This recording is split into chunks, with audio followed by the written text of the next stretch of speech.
Hello, my name's Clare. I'm from the Emmanuel site at Hove. Home is the most important place in the world, or so the IKEA advert tells us. Today we're looking at Psalm 90 and Psalm 91. The opening verses of both of these psalms start by talking about a dwelling place. I was reminded of the children's book You Choose. Imagine you could go anywhere, meet anyone, do anything. Where would you live? The double-page spread invites a small child to point at their choice of home, from a wigwam, a canal boat, or a palace. What would you choose? Moses, the author of Psalm 90, had a brief encounter living in a basket placed in water. Then he was raised in a palace and he lived in tents in the desert. But in Psalm 90 he declares, "Lord, you have been our dwelling place in all generations." The theme of exile and homecoming runs like a thread throughout the Bible. Moses in particular knew about exile, running away from Egypt as a young man and then returning to lead the Israelites out of slavery and into the desert. In Psalm 90, he describes the Lord as his home. Each of us have a longing for home. In fact, the Bible tells us that we were made for home. The first home in the Garden of Eden. In Psalm 91, verse 1, it says, "He who dwells in the shelter of the Most High will abide in the shadow of the Almighty." This psalm is full of wonderful images of how God keeps us safe. He delivers us, covers us, shields us, guards us, protects us, rescues us. This is the promise when we dwell in him. Isn't that what a home is for? For protection, security, feeling safe? What does it mean in Scripture about God being our dwelling place? What does this look like? What sort of home is it? How do we make God the Almighty our dwelling place? Tim Keller says in his book, The Prodigal God, Jesus came to bring the human race home. He gave up his heavenly home. One hymn writer puts it like this: "Thrones for a manger did surrender, sapphire-paved courts for stable floor." Because of Jesus taking our place, his death on the cross means he's given us access to God. In the book of Hebrews, we're invited to draw near to God. In John 14, Jesus talks about his Father's house. He says, "In my Father's house there are many rooms. If it were not so, would I have told you that I go and prepare a place for you?"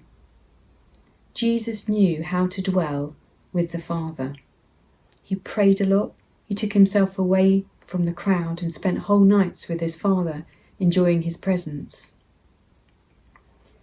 Jesus also acknowledged that foxes have holes, birds of the air have nests, but the Son of Man has nowhere to lay his head. So Jesus, in a sense, also lived in exile on this earth. There was no security in a physical home, but in contrast, he came to give us the home that we always longed for, the home where we'll be fully satisfied. In John chapter 15, Jesus tells us, "Abide in me." In the same way a branch is attached to the vine and lives, we are to abide in his love. But if we don't find security in God as our dwelling place, is there somewhere else we find our security? Our money, our job, relationships, approval from others? If anything outside of God becomes our security, then we're not safe at all, because circumstances easily threaten our income, our relationships, or whatever else has become more important than God. But if we look to enjoy God and can be satisfied in him before anything else, then the presence or absence of these other things can't take away the security that we have in him. Sometimes there's a temptation with a psalm like this to read it as a promise that God protects us from really bad things happening.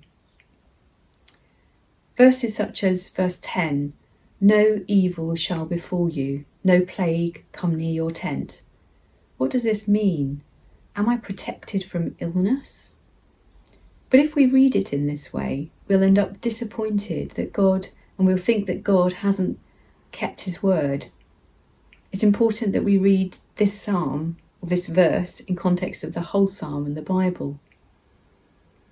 Jesus said, "In this world you will have trouble," to his disciples.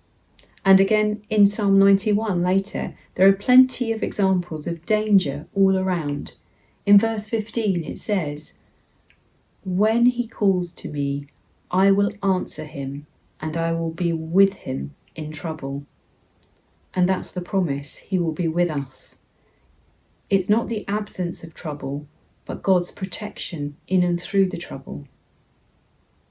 Verse 4 says, "Under his wings you will find refuge."